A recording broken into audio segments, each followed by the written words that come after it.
Friend's mom tried to stab me and my sister. Story time.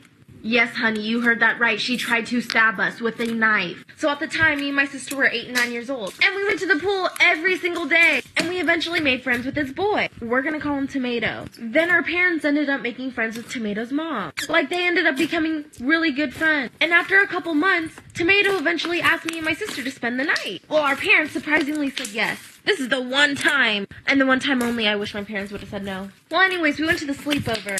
By the way, it was our first sleepover we've ever been to. So we get there around 5, and we're having a blast. We made forks, we watched DT, we ate popcorn. For our first sleepover, it was going wonderful. However, the whole time we were at this sleepover, his mom was in her room. 11 p.m. comes around, and the mom comes out of her room, smelling like alcohol. She was drunk. And she comes out, she starts screaming at us. She thought we were home invaders. Then she goes in the kitchen and grabs a knife.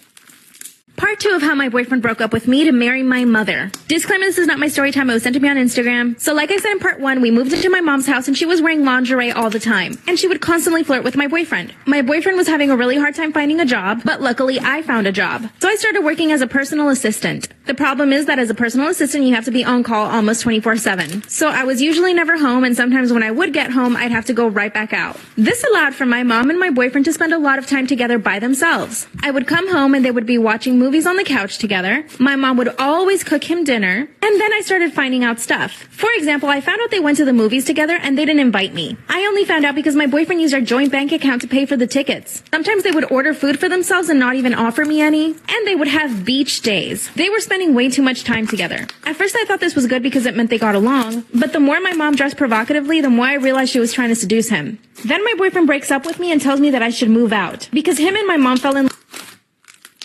Part 3 of how my boyfriend broke up with me to marry my mother. Disclaimer, this is not my story time. It was sent to me on Instagram. So one day my boyfriend breaks up with me and tells me that I should move out. And when I asked him why, he said that him and my mother fell in love. But since I was already suspecting something, it didn't really surprise me. But of course I was still devastated. That's when he asked me if I could move out that same night. Mind you, I don't have any money or even a place to go to. That's when I run over to my mom's room, and guess what? She had locked herself inside. The coward didn't even want to face her own daughter. He told me that the best thing for everyone was for me to move out, and that she knew I could get back up on my feet. So I grabbed some of my stuff and I went over to my best friend's house. My best friend invited me to live with her, thank God. A few weeks later, my mom invites me to her wedding with my boyfriend. Or ex, I should say. Last I heard, she's doing OnlyFans, and my ex is living off of her. I have a better job, I'm thriving, and have...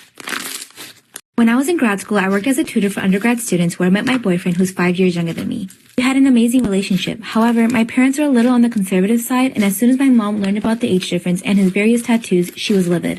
They gave me an ultimatum. I would have to break up with my boyfriend or they would kick me out and stop paying for my education. My boyfriend told me it was okay and that my education was more important. He said we could always get back together after I had my degree, and despite hating it, I agreed with him. We broke up but kept in touch over the next year. He graduated and moved to a city a few hours away where my sister was going to school. 2 years after our breakup, my sister told me she'd been seeing someone for 7 months and sent me a picture. I could not believe my eyes. It was my ex-boyfriend. I texted him asking if it was true and I got no reply. I called my mother, who told me it wasn't a big deal and that they're letting her have her rebellious phase. I avoided my family and threw myself into work thinking this would help me forget. I found out they got engaged through our mother and later received a wedding invitation. The wedding is less than a month away and I'm clearly not over him. I tear up at the thought of watching him say I do to my younger sister. I don't know what the right answer is. Do I smile and stick it out because it's my sister? Prioritize my mental health. This is my tattoo horror story. So this was for my 19th birthday, I believe. I really wanted like a tiny little crown tattoo on the back of my neck. I saw it on Pinterest and I was like, I need this tattoo. I need it right now. So I messaged my normal tattoo guy and he was already booked for like the next few days, and like I said, I wanted it right then and there, which was a very big mistake looking back at it. And it was a Sunday, so not many tattoo shops were even open in the first place, except for one. I wish I could just out this place. It is literally the most horrible place run by the most horrible people. But anyway, I go in. He told me that he could do it, but it has to be bigger because he can't do something that small. Which I've seen tattoo artists do tiny little tattoos, so that was the first red flag. But I was being impulsive and stubborn and I really wanted that tattoo right then and there, so I said okay. He put the stencil on me and it looked small. It looked good. After having him tattoo my neck for over an hour and a half, I started to get worried. What if you can find out what your true soulmate looks like? Once a girl in Japan was scared that no one would want to marry her. She'd been single all her life and wanted to know what her soulmate looked like. So she played a mysterious fortune-telling game. But she could have never known the horrifying consequences this would lead to. To play this game, she filled a bucket with water. Then when the clock struck midnight, she leaned forwards with a razor in her mouth, and in the reflection she saw the face of a man. She was so surprised that she let out a scream. At the same time, the razor fell out of her mouth and into the water. Then instantly the bucket of water turned red. But a few seconds later, it was clear again. And even though this was strange, the girl decided to ignore it. Years passed and she ended up dating a man. He was gentle, respectful, funny, and had a good job. But something was wrong with him. He would always wear a white mask. And any time that she would ask him to take it off, he'd get angry. Until one day he asked her to marry him. She was excited, though she wondered, how can I marry someone if I've never seen their whole face before? So she told him she'll only marry him if he takes off the mask. So he did. And what she saw would terrify her forever. Underneath his mask was a huge scar that went from ear to ear. She stared in disbelief and said, "What happened?" And he said, "You should know. You're the one who dropped." When I was in 6th grade, I went to go visit my little cousins at their house. Their house was right on the edge of these woods. And the woods were really thick, and our parents always told us not to go there. And one time I asked my mom why, and she said because when people do bad things, they sometimes go and hide in the woods. I was staying at my cousin's house for a week on this one trip. And whenever I was bored, I would go look out the window and watch the woods. Usually it was pretty boring, and I would just be staring at trees. But one day it was like 5 p.m. and the sun was setting, so it was getting dark, and I saw something moving. It was probably just an animal. And I told him no, it was tall and looked like a skinny lady. And he said I have a creative imagination and it was probably just a deer. But then a few minutes later, I heard my aunt and uncle whispering in the kitchen. My aunt was talking about a woman from a psychiatric hospital in their town who had escaped. Their house was like 15 minutes away from a maximum security psychiatric hospital for criminals with mental illness. And then they saw me listening to them in the doorway and they stopped talking completely. A few days later, in the middle of the night, I heard a noise downstairs.